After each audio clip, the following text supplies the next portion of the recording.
काफ़ी समय से हम लोग एक ऐसे कल्चर की तरफ बढ़ रहे हैं कि हम रात का जो खाना खाते हैं वो बहुत ज़्यादा हैवी खाते हैं। आपका सुबह का नाश्ता होना चाहिए बिल्कुल राजा की तरह, आप दोपहर का खाना लो राजकुमार की तरह, और जो रात का खाना लेते हो भिखारी की तरह लो। क्योंकि रात में हम देखा जाता है कि पूरी की पूरी जो दिनचर्या का मतलब है कि जब सूर्य उदय होता है तब आपकी जो शरीर अपने हमारे शरीर की जो डाइजेस्टिव फायर है, जिसको हम जिसको हम बोलते हैं कि हमारे जो अग्नि है, शरीर की अग्नि, वो उसी प्रकार बढ़ती है। जब सूर्य अस्त होता है उसी प्रकार वो अग्नि भी हमारे कहता है कि तब तक हमें खाना खा लेना चाहिए, अग्नि भी शांत हो जाती है। तो उसी प्रकार हमें कंटिन्यू दिनचर्या का पालन करते हुए जैसे जैसे आप अगर इससे ज़्यादा जानना चाहते हैं तो आप कहीं पे भी आपके आसपास कोई आयुर्वेदिक चिकित्सक होगा, कोई आयुर्वेदिक अस्पताल होगा, वहाँ पे जाके आप आयुर्वेदिक चिकित्सक से मतलब इसके बारे में बहुत ज़्यादा अच्छी तरीके से जान सकते हैं। हमारे दर्शक जानना चाहेंगे किस तरह के सिम्टम्स, क्योंकि फीवर तो आ गया लेकिन हो सकता है कोरोना ना हो, लेकिन सिम्टम्स क्या कुछ रहेंगे? अगर आपको सांस लेने में परेशानी हो रही हो, ठीक है, उसके बाद में आपको बुखार हो और डायरिया हो रहा हो, कमजोरी महसूस हो रही हो, गले में दर्द हो, तो ये कॉमन सिम्टम, इनको देख के आपको पता लग रहा है। और आपकी ट्रैवलिंग हिस्ट्री दे रही हो और अभी कहीं और आपको ऐसा पता लगा कि आपके कोई मित्र थे उनको भी कोरोना हो गया, मतलब कैसा कि भाई उनको अगर पॉजिटिव आया और आप उनके टच में आए हो तो आप उसका अपनी जांच करा के देख लीजिए। उसमें अगर आप जांच पॉजिटिव आती है तो फिर आप उसको पॉजिटिव आती है उसके अकॉर्डिंग आप जो भी ट्रीटमेंट बताया, भारत सरकार में क्वारंटीन रहना है, उसका एसिम्प्टोमेटिक है तो आप क्वारंटीन लीजिए। नमस्कार, आप जुट चुके हैं स्पिरिट न्यूज़ के साथ और मैं हूं वंदना हंस। अक्सर हम आपको कोविड-19 के चलते हर उस बात से रूबरू करवाते हैं जिससे आपको अवेयरनेस मिले। तो मैं आपको बता दूं कि आज हम आपको एक डॉक्टर से मिलवाने जा रहे हैं जो सीनियर रिसर्च फेलो हैं, जिनका नाम है डॉक्टर मनीष कुमार गहलोत। और मैं आपको बता दूँ कि ये regional Ayurveda research institute for urinary disorder से ताल्लुकात रखते हैं, वहाँ पर ये डॉक्टर हैं। तो चलिए बातचीत करते हैं कि क्या कुछ हमें कोविड-19 के चलते करना चाहिए, क्योंकि अब केसेस की बात की जाए तो केसेस लगातार सामने आ रहे हैं। हालांकि लॉकडाउन भी है लेकिन फिर भी केस जो है थमने का नाम नहीं ले रहे हैं। तो चलिए इनसे बातचीत करते हैं कि इस दौरान हमें क्या कुछ करना चाहिए, किस तरह से हमें अवेयर रहना चाहिए। डॉक्टर साहब, सबसे पहले आपका बहुत बहुत स्वागत। धन्यवाद वंदना जी। मेरा नाम डॉक्टर मनीष कुमार गहलोत, मैं regional Ayurveda research institute for urinary disorder के अंदर SRF के पद पे कार्यरत हूँ। तो जैसा कि अभी आपने बोला कि कोविड-19 अभी कंटिन्यू मतलब केसेस बढ़ रहे हैं, फिर भी हम मतलब कि कैसे इसके बचा जा सकता है, तो इसका अभी जो आयुष मिनिस्ट्री ने जो गाइडलाइन जारी की है कि हम कैसा नहीं कैसे करके किन किन तरीक़ों से हम हमारी इम्यूनिटी को बढ़ा सकते हैं, तो उन सब के बारे में हम आज बात करेंगे कि जो हम मतलब क्या करें कि हमारी इम्यूनिटी बढ़े। क्योंकि अभी ना कोई इतना समय हो गया है, मतलब 3 से 4 महीने हो गए हैं कि हर तरफ हम देखेंगे कि ये आपदा की तरह आ रहा है, मतलब एक तरह का हम बोलेंगे जनपदोध्वंस की तरह। कहीं पे भी देखेंगे कोई वैक्सीन नहीं बना, कोई मेडिसिन नहीं बना है, तो हम फिर भी मतलब इससे कैसे सही हो सकते हैं। तो ये सबसे बड़ा एक आज का क्वेश्चन बन गया है कि मतलब कैसे कोविड-19 से छुटकारा मिला है, क्योंकि इसके जन हानि हो रही है, उसके साथ साथ हमारे जो भी आर्थिक व्यवस्था वो भी काफ़ी नीचे जा चुकी है। तो हम इसमें बात करेंगे जो आयुष मिनिस्ट्री ने इसमें बोला है कि हमें मतलब क्या क्या करना चाहिए। कि उन्होंने ये बताया कि जैसे आपको गोल्डन मिल्क के बारे में बताया कि गोल्डन मिल्क के बारे में बोलेंगे हल्दी का दूध है। अब हल्दी का दूध लेना है हमें, तो हल्दी के दूध में क्या बोला, सुबह और शाम को हमें एक चम्मच जो एक गिलास होता है, एक गिलास दूध होता है उसमें हल्दी मिक्स करके लेना, उसको गोल्डन मिल्क बोला। उसके साथ साथ बोला कि गर्म पानी पीना है। अब गर्म पानी कहला कि भाई गर्म पानी हमारे लिए कैसे फ़ायदेमंद है, तो गर्म पानी के बारे में बात करेंगे। गर्म पानी अगर हम कंटिन्यू लेते हैं तो हमारे शरीर के अंदर क्या होता है, आम नहीं बनता है। जब हमारे शरीर में आम नहीं बनता तो क्योंकि सारी बीमारियों की अगर जड़ बोले तो वो हमारा एक तरह के बोलेंगे कि ये भाई पेट के अंदर अगर आपका आम बन रहा है तो उसके अंदर वो आगे जाके प्रॉब्लम क्रिएट करता है। और बाद में उन्होंने बोला कि आपको काढ़ा लेना है, जो काढ़े के अंदर क्या क्या दालचीनी डालनी है, लौंग डालना है, काली मिर्च डालनी है, ठीक है, इसके अंदर द्राक्षा डालना है। उन सबको उबाल के जो काढ़ा लेने का तरीका बताया, तो अभी सारे जितने भी हमारे भारत देश के वासी हैं सारे काढ़े का सेवन भी कर रहे हैं कि हम काढ़ा लेने से वो कंटिन्यू। आप उसको काढ़े को हमेशा कभी भी खाना खाने के बाद मत लीजिए। काढ़ा जब भी आपको लेना है तो आप उसको जब आपका पेट खाली हो, एम्प्टी स्टमक लीजिए। सुबह ले सकते हैं और उसके बाद शाम को ले सकते हैं। जब काढ़ा लेने का सबसे बड़ी बात ये आती है कि अगर हमें काढ़ा ये पता चल गया कि भाई काढ़ा लेना, लेकिन काढ़ा बनाने का तरीका नहीं पता, तो वो भी बहुत बड़ा एक मतलब हमारे लिए कि मतलब कि कैसे बनाएं। तो इसके लिए हम कर सकते हैं कि क्या करना है कि आपको 2 गिलास पानी लेना है, उसके अंदर जो क्वांटिटी है जो बता रखी है उन सब क्वांटिटी को डालना है। उसके बाद में आपको जब आधा गिलास पानी बच जाए तब उसको छान के पीना है। और काढ़ा जब बनाते हो तो आप उसको मतलब जो भी जिस पात्र में बना रहे हो उसको ढक के नहीं रखना है, आपको बिल्कुल उसको ओपन रखना है, ओपन कंटेनर में होना चाहिए। और साथ साथ योगा करना है, क्योंकि योगा हमारे शरीर के लिए बहुत बेनिफिशियल है। कहते हैं कि जब हम योगा करते हैं तो हमारे शरीर की WBC बढ़ती है। अब योगा में आप क्या क्या कर सकते हो, तो योगा में आप कर सकते हो कि सूर्य नमस्कार कर सकते हो, उसके बाद हस्तासन कर सकते हो, उसके बाद आप जो पवन मुक्तासन कर सकते हो। और जब हम प्राणायाम की बात करेंगे तो प्राणायाम के अंदर हम कपालभाति, अनुलोम विलोम, क्योंकि हमें ऐसा देखा गया है कि ये जो कोविड-19 के मोस्टली जो सिम्टम होते हैं वो सारे के सारे न्यूमोनिया से, स्टार्टिंग में जो न्यूमोनिया से रिलेटेड होते हैं। तो हम मतलब कैसे न कैसे इस चीज़ को, तो कपालभाति अगर हम करते हैं, जो कपालभाति हम करते हैं तो वो सारे एब्डोमिनल मसल्स और हमारे जो लंग्स होते हैं वो मजबूत होते हैं। इसके अंदर क्या होता है कि जब आप कपालभाति करते हो सारी लंग्स की एक्सरसाइज होती है।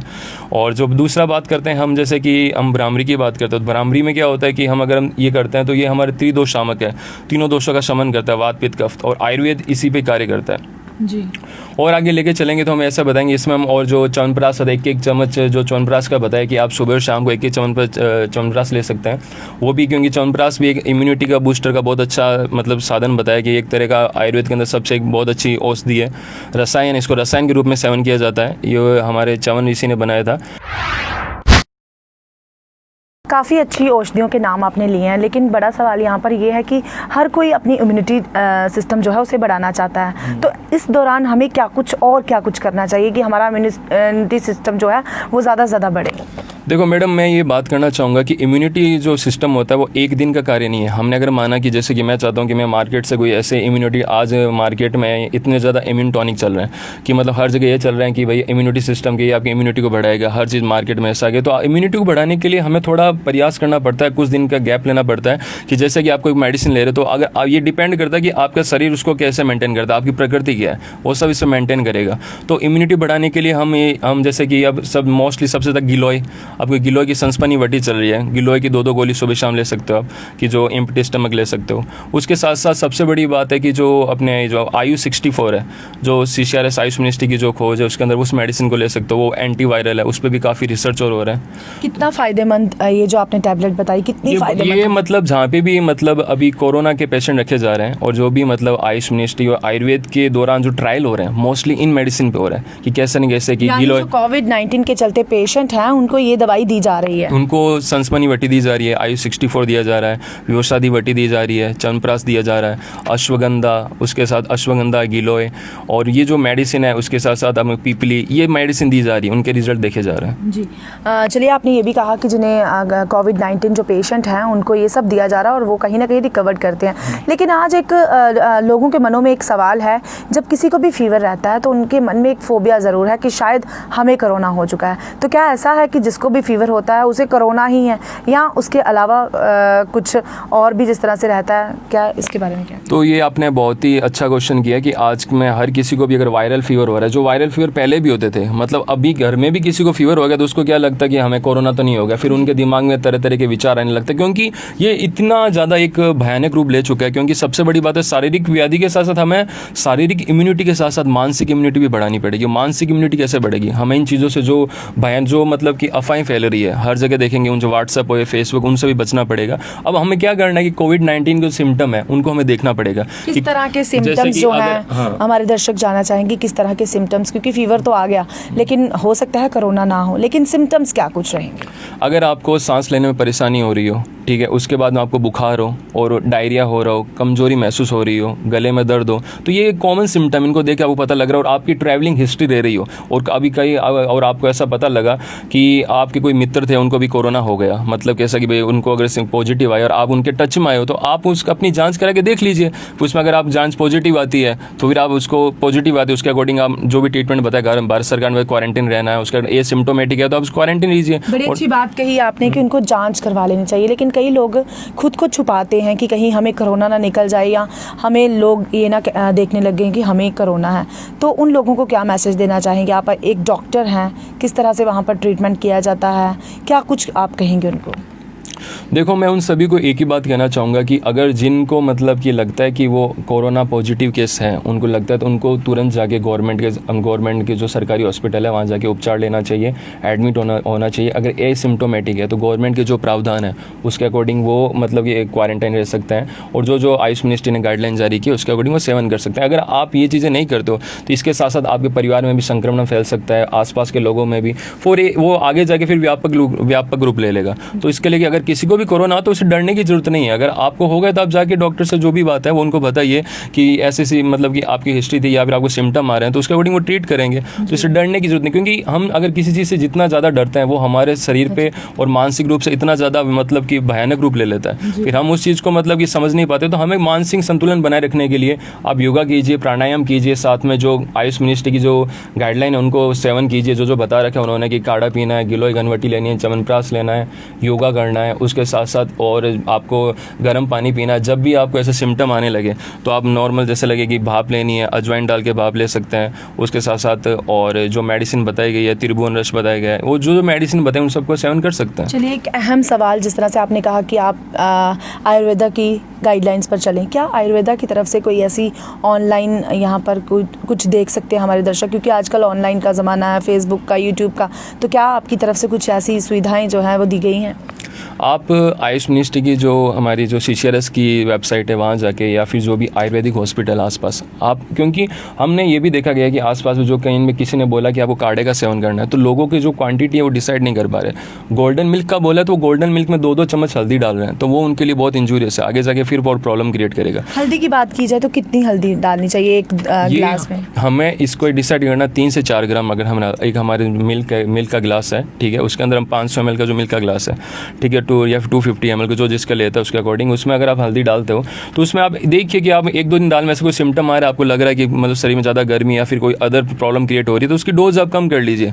और डोज जैसे कि आपने आधा 1 चम्मच डाला, 1 चम्मच से आपको प्रॉब्लम क्रिएट हो रही है, आधा चम्मच लीजिए, फिर आधा चम्मच से भी ज़्यादा प्रॉब्लम है तो 1/4 चम्मच कर लीजिए। लेकिन अब अगर आप उसको मतलब कम डोज में ले रहे हैं जो हमारे शरीर के लिए हानिकारक नहीं है तो वो बढ़िया है। और साथ साथ हम जैसे कोई भी मसालों का सेवन करते हैं, सब्जी बनाते हैं उसमें हल्दी डालते हैं, धनिया डालते हैं, लहसुन डालते हैं, वो भी हमारे तरह की इम्यूनिटी की तरह बूस्ट करता है, वो भी सारे के सारे। चलिए, बात की जाए कोविड-19 के चलते सबसे ज़्यादा रिस्पॉन्सिबिलिटी जो है एक डॉक्टर पर है, जिस तरह से अभी आपने काफ़ी चीज़ों के साथ जो है अवगत करवाया। इसके अलावा आप क्या कुछ करते हैं? क्या लगता नहीं है कि कोविड-19 के चलते आपकी वो दुनिया या जिस दुनिया में आप रहते थे या कुछ भी करते थे वो कहीं ना कहीं खो गई है? नहीं, ऐसा कुछ भी नहीं है, लेकिन जैसे भी हमें खुद को मतलब मुझे खुद भी कोई समय मिलता है तो मैं खुद के लिए समय निकाल लेता हूँ, क्योंकि लगता है कि भैया कि अभी हॉस्पिटल से जाकर ये टाइम फ्री हुआ तो फिर उसके बाद हमें लगता है, तो मैं जैसे कभी कभी कविताएं, खुद की कविताएं लिखता हूँ और साथ साथ में म्यूजिकल इंस्ट्रूमेंट भी प्ले करता हूँ, वो सारा का सारा, तो वो सब चलता रहता है लाइफ को कुछ मतलब बैलेंस बनाने के लिए। तो इस दौरान आपने किस तरह की कविताएँ जो हैं वो लिखी हैं? हमारे दर्शक ज़रूर वो सुनना चाहेंगे। तो मैंने अभी इस दौरान मतलब कुछ समय पहले कि मतलब जो कोविड-19 स्टार्ट हुआ तब मैंने आयुर्वेद के ऊपर कविताएं लिखी थी, तो मैं उस कविता को आपकी थोड़ा सुनाना चाहूँगा। तो मैंने इसमें एक कविता लिखी थी जिसका नाम है आयुर्वेद एक पहल, मतलब आयुर्वेद की एक पहल। तो उसमें मैं आपको कुछ लाइन्स, पंक्तियाँ सुनाना चाहूँगा। आयुर्वेद इसका नाम है, पूरे जग के लिए वरदान है। आयुर्वेद इसका नाम है, पूरे जग के लिए वरदान है। जो इसकी शरण में आया है, जो इसकी शरण में आया है, उसका हर क्षण स्वर्ग बनाया है। आयुर्वेद इसका नाम है, पूरे जग के लिए वरदान है। जो इसकी शरण में आया है, उसका हर क्षण स्वर्ग बनाया है। इसका हर शब्द एक आप्त है, इसका हर शब्द आप्त है, उठाई ना इस पे कोई बात है। इसका हर शब्द आप्त है, उठाई ना इस पे कोई बात है। बख्तियार खिलजी ने नालंदा जलाया, बख्तियार खिलजी ने नालंदा जलाया, फिर भी वो आयुर्वेद को जला ना पाया। नालंदा की नींव में था वो आयुर्वेद, वो ये बात मूर्ख समझ ना पाया। बख्तियार खिलजी ने नालंदा जलाया, फिर भी वो आयुर्वेद को जला ना पाया। नालंदा की नींव में था वो आयुर्वेद, ये बात वो मूर्ख समझ ना पाया। इस आयुर्वेद में सारा संसार समाया है, इस आयुर्वेद में सारा संसार समाया है। आज तक हर विद्वान इसे समझ ना पाया है। इस आयुर्वेद में सारा संसार समाया है, आज तक हर विद्वान इसे समझ ना पाया है। जो देवताओं राक्षसों के लिए भी अमृत था, जो देवताओं राक्षसों के लिए भी अमृत था, अब तो इस पर विश्वास करो। एक बार फिर इसको अपना के क्यों ना इसको संपूर्ण विश्व में विख्यात करो।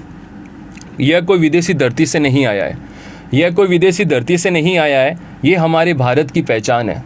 यह कोई विदेशी धरती से नहीं आया है, ये हमारे भारत की पहचान है। जिस प्लास्टिक सर्जरी के पीछे पूरी दुनिया भागती, जिस प्लास्टिक सर्जरी के पीछे पूरी दुनिया भागती, उसे आयुर्वेद ने बनाया है। फिर भी इस दुनिया ने आयुर्वेद को कोई कर्ज नहीं चुकाया है, फिर भी इस दुनिया ने आयुर्वेद को कोई कर्ज नहीं चुकाया है। मेरे खून का कतरा कतरा आयुर्वेद का, मेरे खून का कतरा कतरा आयुर्वेद का, मैं इसका कर्ज चुकाऊंगा। मैं अपने शरीर की आखिरी श्वास तक, मैं अपने शरीर की आखिरी श्वास तक इसे संपूर्ण विश्व में फैलाऊंगा। भारत माता की जय, वंदे मातरम। बहुत अच्छी पोइम है जो आपने लिखी है और उम्मीद करते हैं कि आपने यहाँ पर काफ़ी अवेयर किया है लोगों को। उनको कर्ज जो है वो ज़रूर चुकाना चाहिए। हिंदुस्तान से ही ये है, ना कि विदेश से ये आयुर्वेदा आया है, तो ज़रूर आयुर्वेदा पर यकीन करना चाहिए और वही कुछ करना चाहिए जो आपने बताया। चलिए आखिर में आप हमारे दर्शकों को क्या कुछ मैसेज देंगे और साथ ही साथ हमारे दर्शकों को क्या कुछ करना चाहिए डेली रूटीन में? मैं हमारे जो दर्शक हैं उनको यही बात कहना चाहूँगा कि आप कैसे न कैसे अपने दिनचर्या में आयुर्वेद को अपनाएं। आयुर्वेद में अपनाने के लिए जो हमारी दिनचर्या बताया गया है, ऋतुचर्या बताया गया, दिनचर्या में हम कह सकते हैं कि जो दिनचर्या पूरे दिन जो हमारी चर्या की जाती है, जैसे हम ब्रह्म मुहूर्त से पहले हमारा जो ब्रह्म मुहूर्त होता है उसमें उठना होता है, ठीक है। उसके बाद में आपको क्या करना है कि जब सुबह आप जो दानतुन करते हो वहाँ से स्टार्टिंग से लेके जब आप दानतुन करते हो, दानतुन करने के बाद से लेके आपको कवल, गंडूस, नश्य का पालन करना। नश्य जब हमारे क्या होता है, जब भी इसमें इम्यूनिटी के अंदर भी बताया गया है, जो आयुष मिनिस्ट्री गाइडलाइन के अंदर आपको डेली प्रतिमर्श नश्य लेना चाहिए, कवल करना चाहिए। कवल के बाद में हमें क्या करना चाहिए, जो हमारा बताया गया उसका व्यायाम करना चाहिए। व्यायाम से पहले आपको अभ्यंग करना चाहिए। फिर उसके बाद जो हमारा बताया गया कि हम किस प्रकार हम मतलब जो नाश्ता और लेना, नाश्ते में क्या करें, जो मतलब इसमें हम ले सकते हैं कि जो हेल्थी फ्रूट्स हो गए, वेजिटेबल्स हो गए, उन सबको लो। और मतलब सुबह का नाश्ता हमारा ऐसा रहना चाहिए कि हमेशा वो अच्छा होना चाहिए और हैवी होना चाहिए। लेकिन हमारे क्या अभी हम कुछ समय देख रहे हैं कि हमारे जो काफ़ी समय से हम लोग एक ऐसे कल्चर की तरफ बढ़ रहे हैं कि हम रात का जो खाना खाते हैं वो बहुत ज़्यादा हैवी खाते हैं। आपका सुबह का नाश्ता होना चाहिए बिल्कुल राजा की तरह। आप दोपहर का खाना लो राजकुमार की तरह, और जो रात का खाना लेते हो भिखारी की तरह लो। क्योंकि रात में हम देखा जाता है कि पूरी की पूरी जो दिनचर्या का मतलब है कि जब सूर्य उदय होता है तब आपकी जो शरीर अपने हमारे शरीर की जो डाइजेस्टिफायर है, जिसको हम जो इसको हम बोलते हैं कि हमारे जो अग्नि है, शरीर की अग्नि, वो उसी प्रकार बढ़ती है। जब सूर्य अस्त होता है उसी प्रकार वो अग्नि भी हमारे कहता है कि तब तक हमें खाना खा लेना चाहिए, अग्नि भी शांत हो जाती है। तो उसी प्रकार हमें कंटिन्यू दिनचर्या का पालन करते हो। जैसे जैसे आप अगर इससे ज़्यादा और ज़्यादा जानना चाहते हैं तो आप कहीं पर भी आपके आसपास कोई आयुर्वेदिक चिकित्सक होगा, कोई आयुर्वेदिक अस्पताल होगा, वहाँ पे जाके आप आयुर्वेदिक चिकित्सक से मतलब इसके बारे में बहुत ज़्यादा अच्छी तरीके से जान सकते हैं। और आप जो अभी रेनी सीजन स्टार्ट हो जाएगा इस वक्त आप गर्म पानी पीजिए, ठंडा पानी मत पीजिए। और साथ साथ इसमें हम के जो भी प्रतिमर्श नशा है उसको कंटिन्यू सेवन कीजिए। और जो आपको हेल्थी फ्रूट्स है इनकी तरफ ज़्यादा से बाहर का खाना खाना बंद कीजिए। और खाना हमेशा समय पे खाइए। अगर आप खाना समय पे खाते हो, खाने का टाइमिंग वो बहुत मैटर करता है। अगर हमने खाना समय पे नहीं खाया, खाना बाद में, तो हम मतलब वो खाना डाइजेस्ट नहीं होता है। जो आपका सुबह का जो मतलब कि जो आप लंच करते हो, लंच हमेशा 12:30 से 1 के बीच में कर लेना चाहिए। जैसे और शाम का खाना रहता है वो आपका सूर्य अस्त से पहले कर लेना चाहिए। तो ये सब मैं कहना चाहूँगा। और कोविड-19 अभी इतना ज़्यादा चला हुआ है तो आप सोशल डिस्टेंसिंग का पालन करें। और साथ ही साथ जो गाइडलाइन है, जो बताया गया है कि हमें कैसे कैसे अपनी इम्यूनिटी को बढ़ा सकते हैं, उसका भी सेवन करें। और हर इंसान के कोई अगर किसी को लगता है कि वो ज़्यादा रुपये उनके पास अर्निंग सोर्स नहीं है तो उसके अकॉर्डिंग हर प्रकार से बताया गया कि हम किस प्रकार से इम्यूनिटी को बढ़ा सकते हैं। तो उम्मीद करते हैं कि हमारे दर्शकों को जो भी आपने सलाह दी है वो समझ आई होगी और आपकी फिजिक्स से देखकर भी हमारे दर्शक समझ जाएंगे कि किस तरह से हमें खाना खाना चाहिए, किस वक्त हमें खाना खाना चाहिए। क्योंकि आप एक डॉक्टर हैं तो कहीं ना कहीं खुद भी आप लोगों को प्रेरित कर रहे हैं कि मैं ये सब कुछ करता हूँ तो आप भी ये सब कुछ करें। तो उम्मीद करते हैं कि आपको पूरी सलाह जो है समझ आ चुकी होगी और आप ऐसे ही अपने जीवन में अप्लाई करेंगे। तो आप ऐसे ही अपडेट के लिए जुड़े रहें स्प्रिट न्यूज़ के साथ। तब तक के लिए मुझे वंदना हंस को दीजिए इजाज़त। जय हिंद, जय भारत।